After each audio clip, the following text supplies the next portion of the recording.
That's done now. Okay, thanks. So delighted to welcome Wendy and Jessie today. So Jessie's an expert in community development and social housing, a passionate and effective campaigner for social justice and racial equality. Wendy's the Chief Executive Officer for the community housing industry, and I've worked with Wendy, and she wouldn't put it in her own biography, but she's one of the most committed and effective people I know.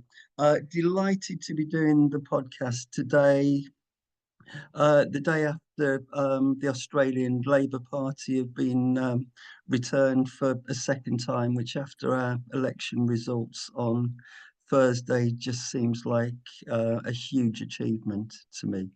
So without further ado, Wendy and Jessie, who wants to start this? I'm going to start it, if that's okay, Jessie. I think we've agreed that. So Yes. Just to say to Levent and Alison, really pleased to be doing this, particularly pleased to be speaking to a Labour Party group on housing when we just, as Andy said, had the election last night. Jessie and I were pretty late because it was just so good. We couldn't turn the television off watching the results coming in. So just if you don't know, we have very short terms, 3 years, and we were looking at a one-term Labour government, which would not have been able to do very much on housing. So looking forward to another 3 years. And I'm going to tell you, I'm going to kick off because I'm going to assume that most people don't understand very much about housing, particularly social housing in Australia. So I'm going to talk a bit about that. And I'm then going to talk a little bit about community housing associations, essentially, here, and what we're doing in terms of what we call putting community back into community housing. And I'm going to toss the ball over to Jessie, and he's going to go deeper into the detail about some of the work that we're doing with people on the front line. So we've got some slides, and I will try and rattle through them reasonably quickly so that we leave a bit of time for some questions and stuff as well. So Jessie, can I'm you ready.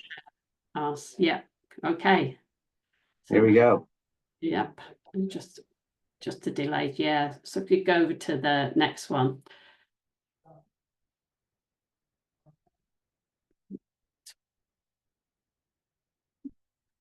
So, so the bad news, I'll start with the bad news first. Social housing in Australia. You can tell by my accent and the fact that Andy said I used to work with him, that I am not a long time resident of Australia. And I can tell you, when I first came over and I got a job in social housing here, I was just absolutely astounded, completely and utterly astounded. So what you've got here is the numbers of dwellings over the years in Australia. So the red is the total number of dwellings in Australia. The blue, which you can just about see if you squint, is the amount of social housing. So basically what Australia's been doing is losing social housing really over the last 30, 40 years. It's been virtually static since the mid-1990s. We had a high, and just, you know, think about this, 6% back in the mid-1990s. We've now got barely 4%. So I'm sure you know how much social housing you have. It's significantly more than that, even after all those years of right to buy. So can you imagine a social housing system where there's only that amount of housing? We don't have a very different income distribution or welfare state than the UK. So we are struggling big time here, but it's what people are used to. So that's what I found a bit flabbergasting when I came here, that, you know, we can survive and we just have to survive, and people sort of accept that level of social housing, and people accept rental stress and homelessness in a way that I think they'd be writing on the streets in the UK. So we've been building around about 3,000 social housing units a year for the last decade or so. We used to build about 10 to 14,000, nowhere near enough, but at least it was sort of keeping pace, as you can see, with the rise in the population. But the worst thing, I think, is people tend to think about new dwellings and not look what's happening in the stock that we have at the moment. And you can probably understand what's happening, residualization of social housing even more than it was. And so what's happening is people never move out. So the numbers of new lettings we have every year has really gone down as well. So it's compounded the lack of new build. We're now letting 50% less houses than we were in the 1990s. So that's the really bad news. And I'm going to try and sort of build up to a little bit more optimism as we go along. Jess, if you can just give me my next slide. So I'm not also going to assume that you know what community housing organisations are. They're similar to housing associations, but it's a much, much smaller sector, as you would imagine. If you think we have 4% social housing, community housing is around about 25% of that. So we're not for profit and we're registered as charities. And we've also got what we call Aboriginal community controlled organisations. So I guess most of you will be aware that we have still a vibrant Indigenous population in Australia, but really deprived, disadvantaged as well. So we've really been trying to encourage Aboriginal community controlled organisations because there's been a complete policy failure really, and we're beginning to understand that they have to control their own destiny. Quite different, I think, from sort of ethnic minority type housing association. This is such a different culture. We've got a lot of community housing organisations, 134,000 homes, but we've got around about 350, 400 organisations. So you can imagine many of them are really, really tiny. I've said that I can't tell you how many there are. It's another problem with Australia, that we don't have very good data. In fact, in some cases, we don't have any data at all. So depending on who you speak to, you can get quite a different figure for the numbers of community housing organisations. My organisation, which is a peak body similar to the National Housing Federation, we've got around about 166 members, and they're the larger ones. The largest is about 11,000 homes. The smallest member is around about 100 homes. So quite different in size and scale. It's reflecting, I think, the fact that there hasn't been much subsidy there. Like you, we have social, and then we've got this thing called affordable housing as well. Not very affordable to a lot of people because it's a discount to market product. But it's really where a lot of the government's funding has gone in the past. It's been only recently we start to see a bit more investment in social housing. So we've got 41 organisations that are a decent size. Now, the other big difference to the UK is that we do not own most of the homes that we manage. So there has been a trend in recent years for public housing, and public housing is owned by the state. So really only 8 entities transferring some of their homes for management to community housing organisations. Really problematic, as you can imagine, when you have a division of responsibility. The long-term sort of modernisation and maintenance remains with the states, and it's just the day-to-day management that lies with community housing organisations. Okay, Jessie, next one. It's just a bit more about the operating environment. Because social housing is severely rationed, it's becoming increasingly targeted at extremely vulnerable households. So it is very different to social housing in the UK. You may think it's targeted at disadvantaged households, but I bet you have a range of people in there. What happens with our waiting list is that eligibility criteria get stricter and stricter and stricter.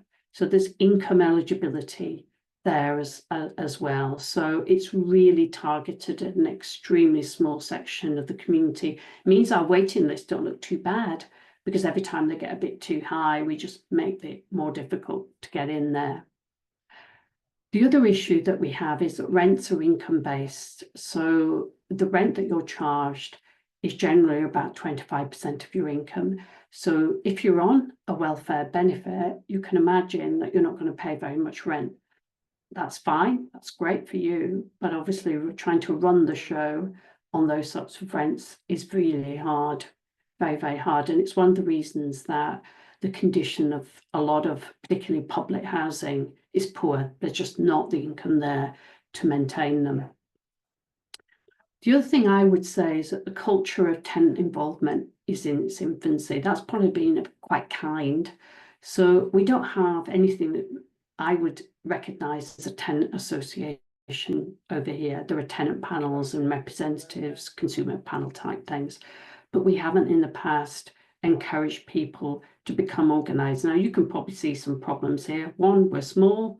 We're talking about public housing as well, by the way, but also when you're dealing with people who, or when you're tenanting with people who are very vulnerable, it's difficult when they've got a lot of other stuff going on in their life.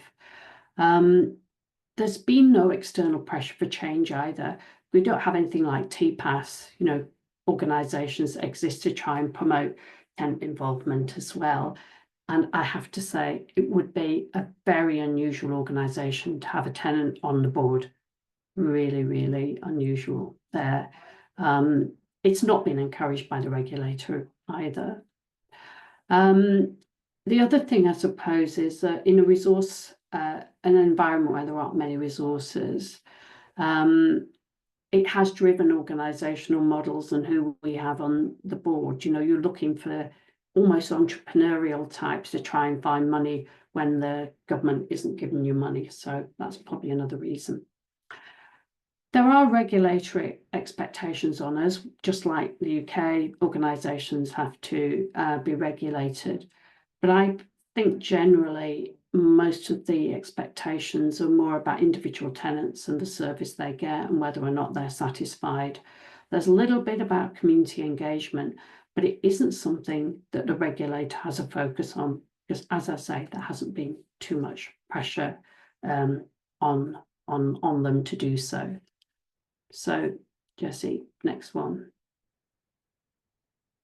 Right. So I just want to, before I hand over to Jessie, though, saying we do not think this is good. We do not think that we're providing the sort of opportunities for tenants to shape our services as we should be.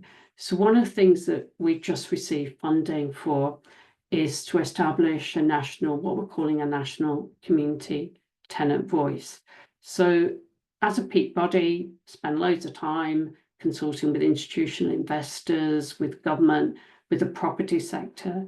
But it has been, I think, a real failing not to be asking or seeing tenants as equal in terms of what we should be doing in terms of thinking about what they want from the sector as well. So we've just got the funding for this.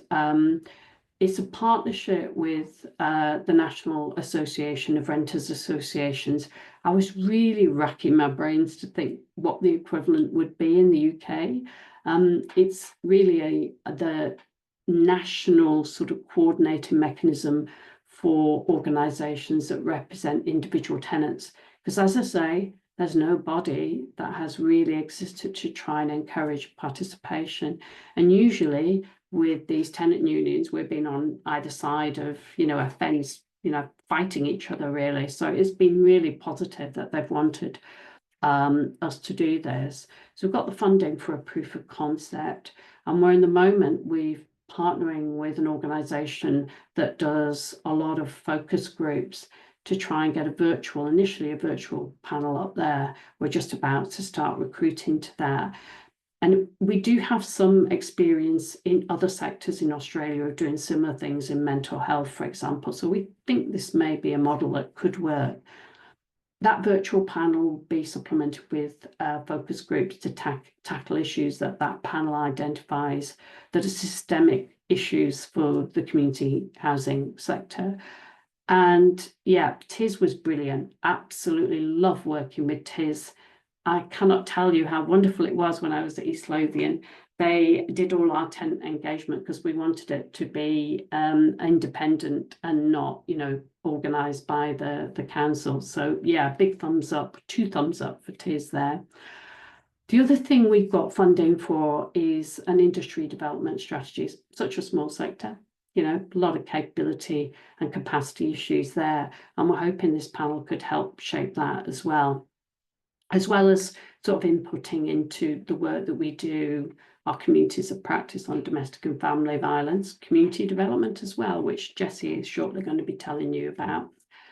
And then just my final slide when I'm thinking about community is, we tend to quite often, or I will start talking about tenants, but what we've been trying to do is think about the diverse communities that we house as well. And a number do not get the attention that they deserve. So one of the things that we have been doing is really looking at young people. So the pictures I've got there are the advocacy that we've been doing jointly with young people that have experienced homelessness, because it's really tricky for young people to get into community housing or into public housing, because they get less welfare benefit than adults, just making it really hard to afford to house them because they pay so little rent. The other things we're doing is we want to try and understand the impact, some of the work we're doing as well. So we've actually got an international partnership, haven't we, Jessie? And a number of housing associations from the UK have been partnering with one of our state peaks to develop metrics and good practice on community development. And Jessie's been very much involved on that.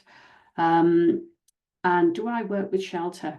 We work with homeless. We've got a peak body called Homelessness Australia, which is, I suppose, the equivalent. Well, there is a shelter as well, but it's the equivalent of shelter in Australia. So, in fact, you can see my one of my peak colleagues there in one of the pictures. So, yeah, very much working with Homelessness Australia there. So I know that I'm going to take up too much time if I carry on for a lot longer. So I want to sort of pass over to Jessie now to talk about the work that he's doing and leading with a little bit of support from the peak body on community development. Thank you, Wendy. And I'll just jump to the next slide, and we'll be talking about putting community into community housing. And coming into this space in Australia from New York City, I found something very similar to what Wendy said. There wasn't a strong definition for what community development is and can do. And so I took it upon ourselves to work collaboratively to come up with a definition as community development, fosters the conditions that reduce inequalities, enabling people to thrive. And as Wendy was saying, there's a national regulatory definition of in Australia that places community development within the broader framework of community engagement, primarily focusing on place renewal and inclusion. And while that's important, it can be quite limiting. So from the perspective of people with lived experience of community housing and practitioners, community development is about transformation. It's about addressing the root causes of exclusion and not just managing symptoms. We work with tenants who face complex, overlapping forms of disadvantage, as you would in the UK: trauma, poverty, disability, racism, isolation, intergenerational unemployment, and housing is only one part of the picture. Community development offers this connective tissue between services and people, linking individuals with opportunities, building relationships, and reinforcing the social fabric that allows people to stay housed and to flourish. Research and experience, across Australia and the UK confirm that, bricks and mortar just aren't enough. without connection, people can still feel profoundly unsafe and lonely and disengaged, even in a newly built home. And so when we get community development right, we start to see increased tenancy sustainment, reduced antisocial behavior, better health outcomes, and stronger local governance. And these aren't soft outcomes. These are central to long-term housing success. Like in this way, community development is not supplementary. It's foundational to what we do as community housing providers and organizations here in Australia and in the UK. So with Wendy's help, and thanking you again, Wendy, and with Chia National and our state peak in New South Wales, we surveyed 39 community housing organizations, and this is just one slide showing results of some of the priorities for the network that we've assembled called Community Development Australia. And the results aren't surprising. They told us what we're seeing. Like, there's a lot of shared challenges that we're seeing across Australia and the UK. One is fragmented and short-term funding. I'm sure you're familiar with this. I do a bit of it's not a plug, but I do a bit of grant writing in London, and I see the same kind of intertwining, undermining of like fragmented, like short-term funding relationships that create these like grant-dependent and increasingly competitive and siloed services. And so what coming out of that as a result is lack of sustained core funded models, and it erodes continuity, trust, and long-term impact, kind of like a 3-year election cycle. And so demonstrating social impact and value. Number two, we're thinking about measurement and monitoring, evaluation, and learning, and capturing the long-term outcomes of community development really remains difficult, with both countries requiring more robust social value metrics. And that's something that Wendy was talking to in the project that I'll speak to in just a second. Something that reflects well-being, tenancy sustainment, and tenant-led change. To this, I kind of like the longitudinal mixed method studies. That makes sense. Number three, we've got organizational culture and integration. Community development is often marginalized.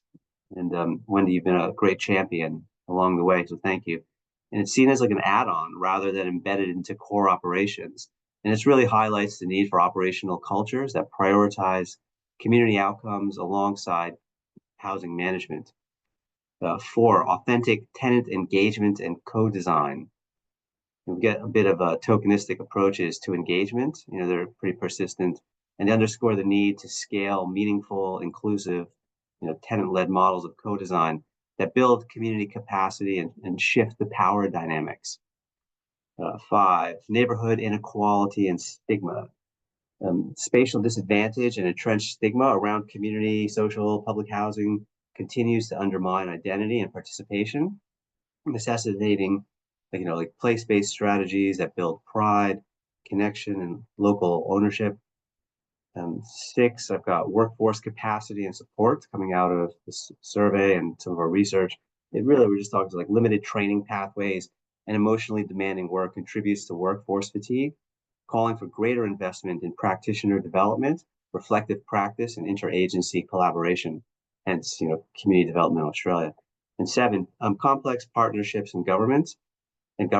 Community development relies on effective cross-sector collaboration to work, yet like fragmented local governance structures and competitive funding environments hinder coordinated, any kind of like trust-based partnerships to emerge. And I'll just flick to my next slide. This one's a little bit more busier, but this is around emerging innovation and just talks a bit to what Wendy was just speaking about.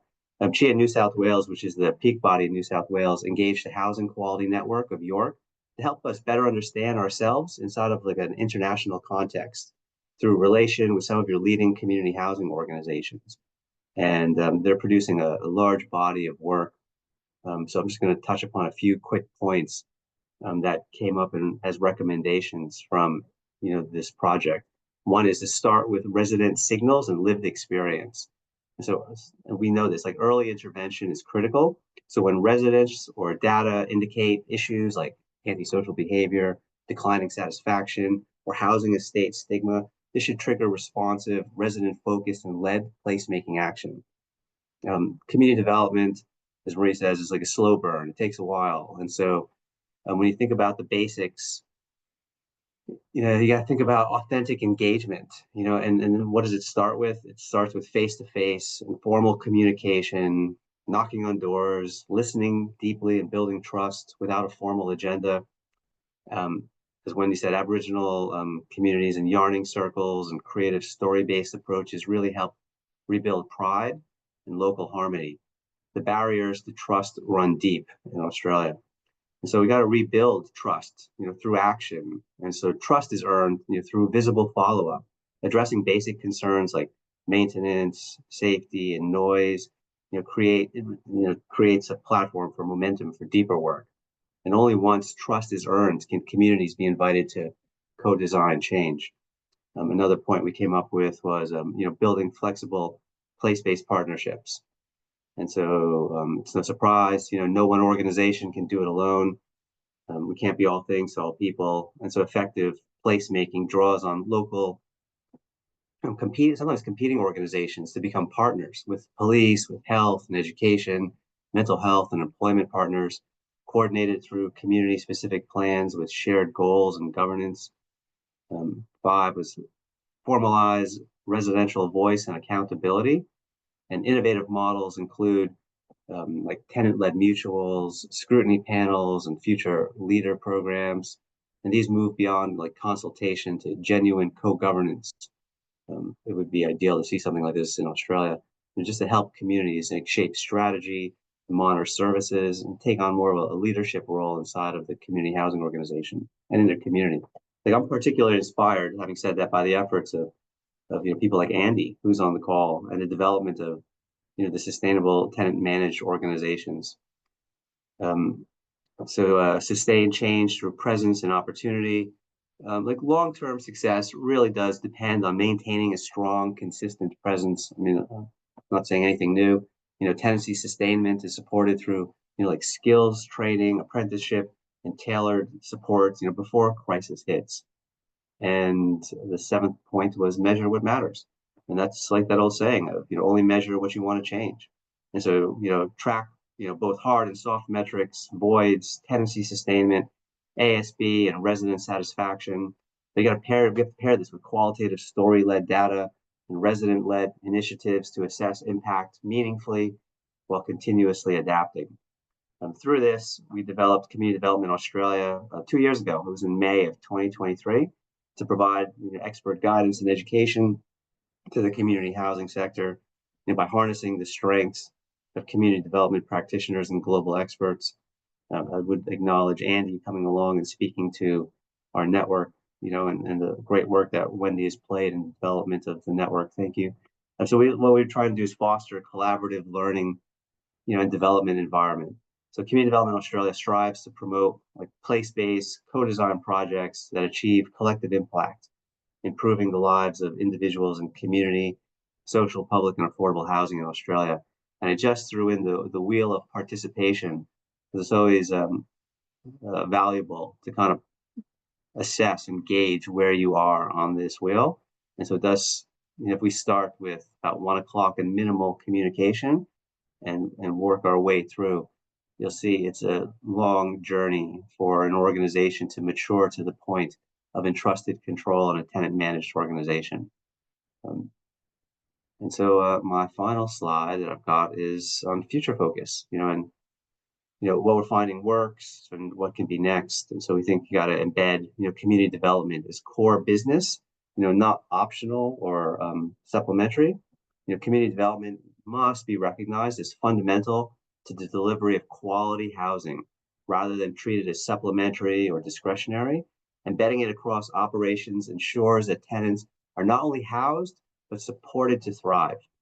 This requires dedicated resources, professional recognition of roles, and the integration of community outcomes into key performance indicators and strategic planning. The second one is invest in co-design and tenant leadership pathways. And, I think as Wendy was saying, and I would love to be involved with your project and support it, but tenant voice, really needs to extend beyond consultation to genuine co-design. And when tenants help shape programs, places, and services, the result is it's going to be more relevant, inclusive, and responsive housing. And this includes investing in tenant leadership pathways for training, remuneration, and formal roles and governance, ensuring that those with lived experience are supported to lead and influence meaningful change. The third point I've got is strengthen cross-sector partnerships. And so I just listed a few of them there, but like addressing complex social challenges requires collaboration beyond the housing sector. It requires partnerships with health and education, employment, justice, environmental agencies. They're essential to delivering a holistic place-based outcome. And I think that the coordinated action that we achieve, through shared data, and as a tricky one to say, aligned goals, not only improves community outcomes, but it also enhances funding opportunities and policy influence. Promoting national policy setting that supports community investment, beyond bricks and mortar. And so I think national frameworks really must go beyond building supply to include the social fabric of communities. I know we got to get one thing going, but I think we can integrate this now. I think policy needs to incentivize social connection, well-being, safety, tenant participation, and place-based approaches. And this could include funding streams for community infrastructure, mandated community development components in housing programs, alignment with broader social and economic strategies. That's really critical to housing and neighborhood success. And we've got center social value in development decisions. Planning for people, not just housing stock. I think that planning and development decisions must prioritize social value alongside financial returns. I think we see this more in the UK. We need more diverse and integrated communities, and this means designing for inclusion, accessibility, community connection, and local benefit. Social value metrics such as like tenant satisfaction, local employment stats, social cohesion, and access to services should be embedded in the planning process from and to post-occupancy review. And finally, Australia has a way to go, I think, to catch up to the UK, like with community-led planning, through tools such as neighborhood plans and even like community right to build. I think Australia is like yet to adapt such approaches at scale, and drawing on UK practice can support more locally driven planning processes in Australia, particularly in regional and culturally diverse communities, enabling residents to play more of like a leading role in shaping the future of their neighborhoods. And so, in summary, I would just say that community development is about creating the conditions for people and places to thrive, fostering connection, equity, and voice within community housing so that tenants are not just housed, but they're truly included and empowered. Thank you. Wendy and Jesse, that was brilliant. I'm going to throw this open, but I just wanted to explore a couple of possible transferable issues. So firstly, we don't have a national tenants voice in England, and our focus has been on trying to influence the Labour government to introduce one. But just really interested in the interchange that happened between Maria and Wendy. So I'd be interested to know how the national tenants voice has happened in Australia. It sounds as if it's kind of been generated within the movement, but also how tis happens in Scotland, whether it's kind of government funded or again, whether it's kind of come up organically. And Maria, please jump in because it seems like you know some of the answers on this. I mean, I'll kick off and Maria can jump in. Well, Maria, if you want to say something, please do. Right.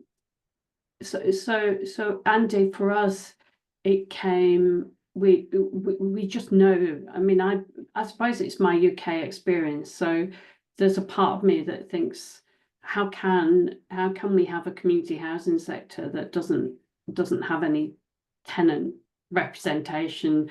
We don't ask tenants things. I mean, obviously do tenant satisfaction surveys as individual organisations, but the peak bodies not talking to tenants. So we initially tried to get the regulator to do something that has occurred in Scotland. The Scottish Housing Regulator has a voice. They don't call it a voice, it's more of a panel. And we thought, because we're a peak body without any funding, that might be a way to go, but it was just a door that was severely locked shut. So we thought, well, if they don't want to do it, why don't we do it ourselves? And we knew that as a community housing peak body, no one would believe anything tenants said that was filtered through us. So we wanted a degree of independence. So I worked with lots of other peak bodies, narrow, I know, and we took it from there. It's taken us 18 months to find people willing to fund it. And we got that earlier this year. So it's a bit early days to say how it's going to go, but I think it will go well. We're really happy with an organisation that's going to be doing the work for us, because we've seen them do focus groups and recruitment. And there's interest from tenants. I think that's the other thing. You know, these tenant panels that individual organisations have set up are interested, but we want to get a wider, sort of more diverse group, I think, up and running. Sorry, Andy, you're on mute. Yeah, sorry. Maria, do you have to stay on off camera, or can you jump in at this point?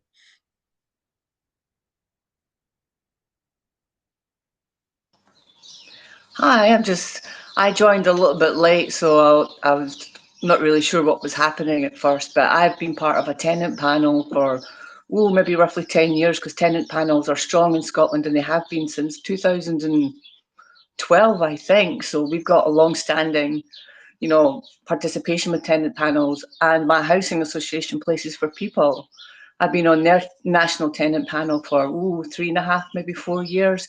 It's slow going, but we're influencing services and the way that things are done from a tenant's perspective. So I'm quite lucky, actually. Mm. So Maria, one of the things that we're trying to do, see, I'm a peak body, so I'm not an individual community housing organisation. So what we want to do, we run communities of practice, we do good practice policies and stuff like that. So we wanted a panel of tenants that would influence the work that I do and the other peaks do. So it's different, I think, to a certain extent. But I mean, we choose as a sector the priorities we work on, and getting groups of tenants from diverse organisations. We thought they would learn from each other as well, but they would also give us a pretty good steer on where we should focus our attention, say in training and capacity building as well.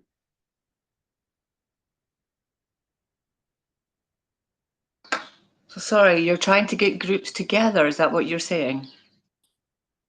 So yeah, so the panel will be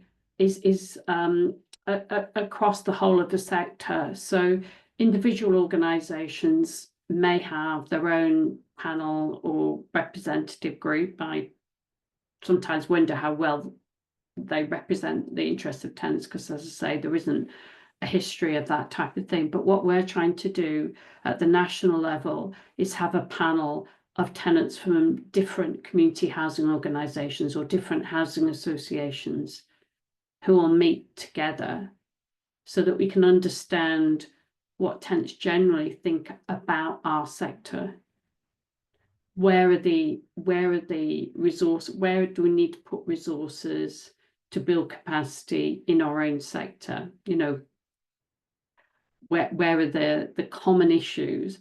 Because we do a lot of communities of practice or whatever, but we're doing it on the basis of what we think as a sector we need. But if we can get tenants to have a say as well, wouldn't that be good?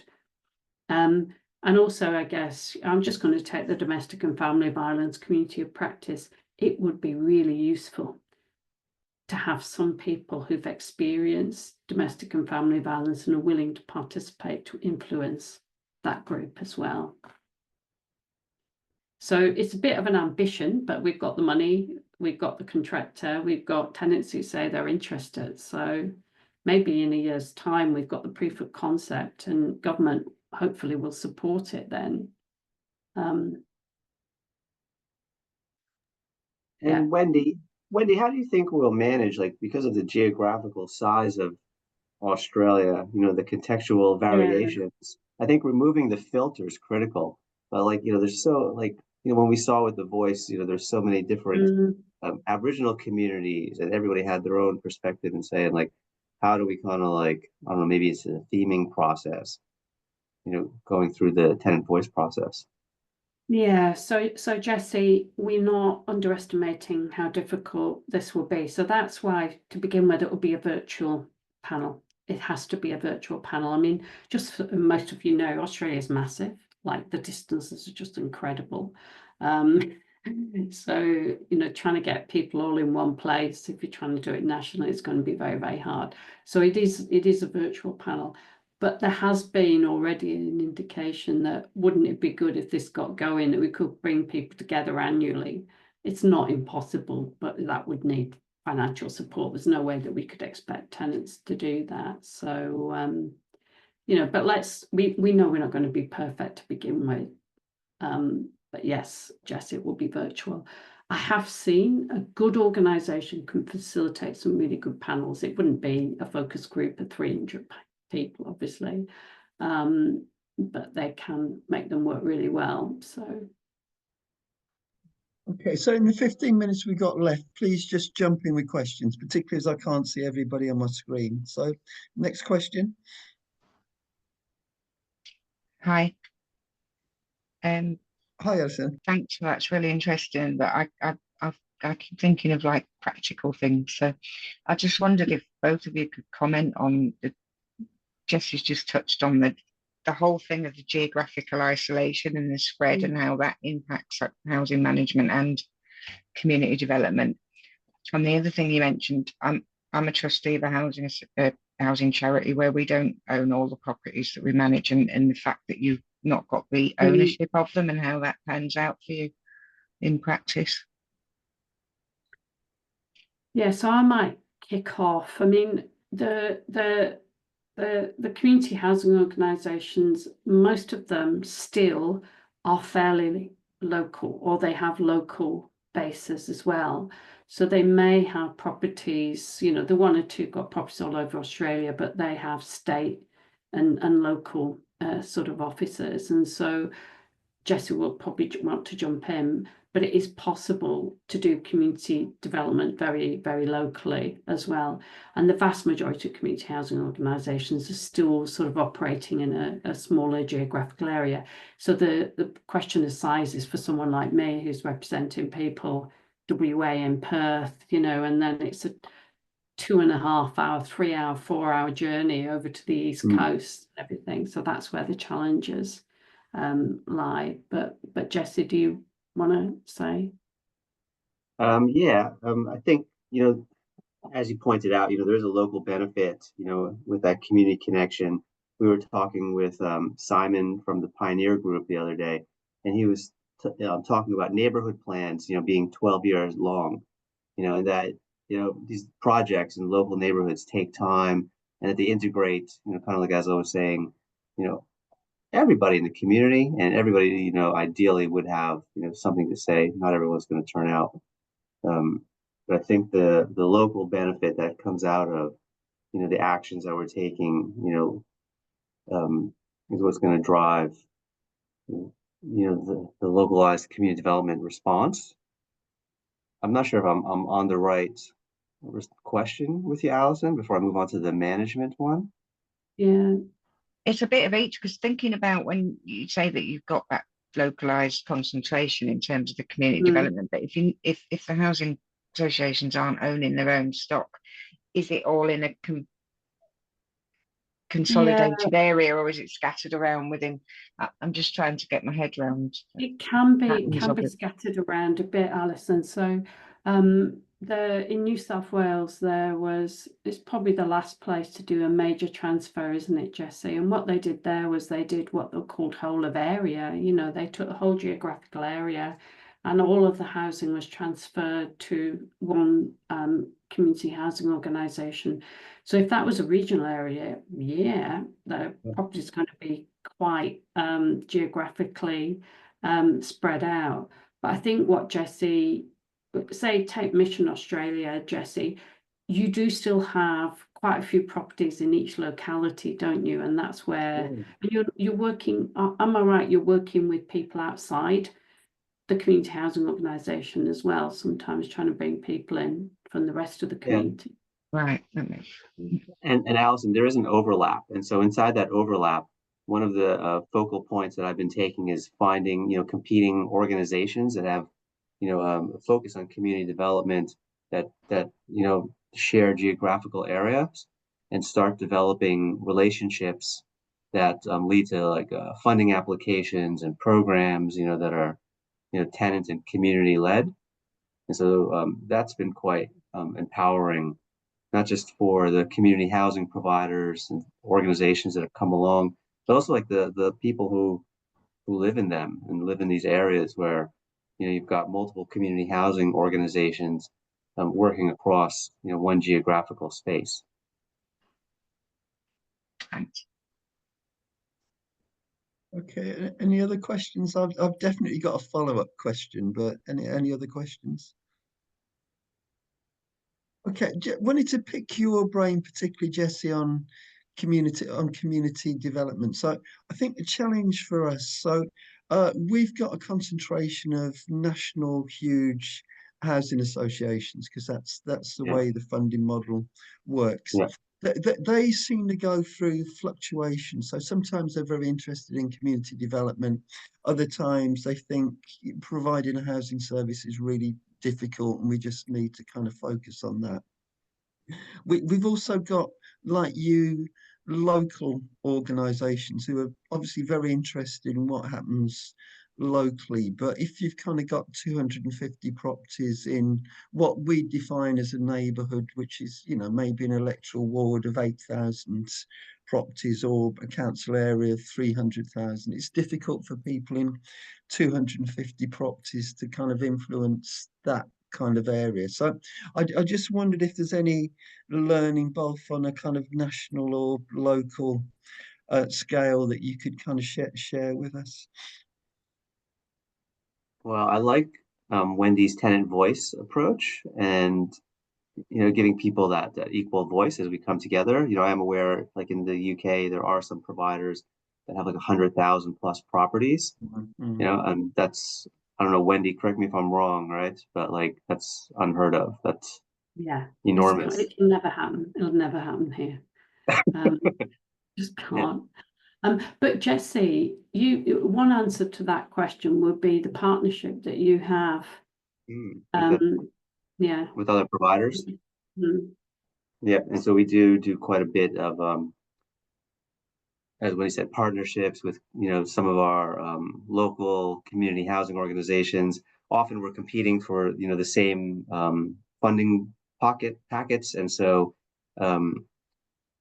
we've got long-term contracts, and with the long-term contracts, we just accept that we can share it around as long as the benefits coming to the tenants, and so the tenants can live across multiple community housing organizations as long as the service that's coming in is benefiting the people that we serve. And so that can also include like another NGO which will come into the local area and provide like a youth engagement outreach service for young people around substance dependency or DFV. And so it doesn't have to be us as long as we're coordinating and supporting and encouraging or driving services to come into the areas to improve tenant lives. And so I guess it's also like how mature and genuine that relationship is with the other service.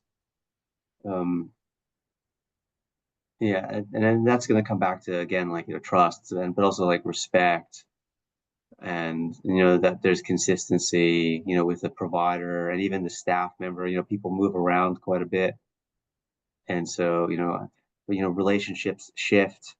It's nice that in Australia we'll have the same prime minister, and along comes if along comes somebody else, and everybody's got to hustle around to establish the new relationships and stay on message. But in the case that we're in, we've got these long-standing relationships with neighboring community housing providers, and what that's demonstrated to other services as well as community housing providers is that working together we're stronger. And you hear that all the time. People say we're stronger together, but how do you do it? And that takes time, that takes effort. That's the work of community development. it's really, not the work of many other aspects and roles inside of organizations to kind of deliver those transformative relationships. I really think it's the role of the community development practitioner. Thanks. And then a last question I must ask because it's important, but also for the benefit of the podcast as well. So at the start of your presentation, Wendy, you talked about Aboriginal controlled housing, which sounds great. And also, having had the privilege of sitting in a Community Australia meeting, I was kind of struck by how respectful people are of kind of Aboriginal rights and how important that is. Is this something different to what we'd recognise in the UK in terms of Black, Asian and minoritised community housing associations, or is it something more direct and something we could really learn from here? I think the status, for want of a better word, of Aboriginal people is very different, because this is, settler colonial construct to a certain extent, Australia. So we never had a treaty. So sovereign, the land is still very much seen by Aboriginal people as never having been ceded. And also they were treated as non-persons. They weren't recognised as Australians, they didn't have the same rights until relatively recently. Children were taken away from their parents. So there's this incredible trauma, and money has been thrown at it, but it's generally been very top down. So the organisations that I'm talking about, Aboriginal community controlled, means that the governing body and a large number of the staff will be drawn from the community that it's serving. I mean, we talk about Aboriginal, but there's lots of different sort of peoples across Australia as well. So there have been Indigenous organisations for a long time, but they've quite often been more like the UK, where they wouldn't, they probably were not always run for the benefit of Aboriginal people. So these are. So there's a great deal of sort of work going on to try and support these organisations to grow, recognised, and are more likely to be successful. Just to give you an idea, the in social housing, probably around about 30% of tenants are from an Aboriginal background, even though they only make up 3 or 4% of the total population. And they have all the stats that you can imagine: incarceration, sort of education outcomes, health outcomes. Wendy, could I just say, one of the later documentaries John Pilger made, Utopia. I mean, that wasn't that long ago. I mean, they're absolutely shafted. He took a photograph in what was called a settlement, for a better word. The same photograph 20 years later, it hadn't changed. No improvements had been made. Nothing had been done. There are probably places, John, in the Northern Territory, the north central bit of Australia, that you would be shocked to think people still live in those conditions in very remote communities. And when I mean remote, I really, really mean a very long way from anywhere and very few services. But people want to stay there, that's their land. And some of the accommodation's atrocious. So it's a big, big job, but Aboriginal people want to be in control of what's provided. That has been absolutely brilliant. Is there a last question before we need to finish? Okay, Wendy and Jessie, can I say huge thanks for joining us? For the people on the call, thanks very much for getting up at 10 o'clock on a Sunday morning. And I think between us, we've produced an excellent podcast for everybody who's going to catch up on this. So yeah, huge thanks. And yeah, we'll get on with the rest of our Sundays. All right, take care. Bye. Thank you. Bye. Sandy. Bye.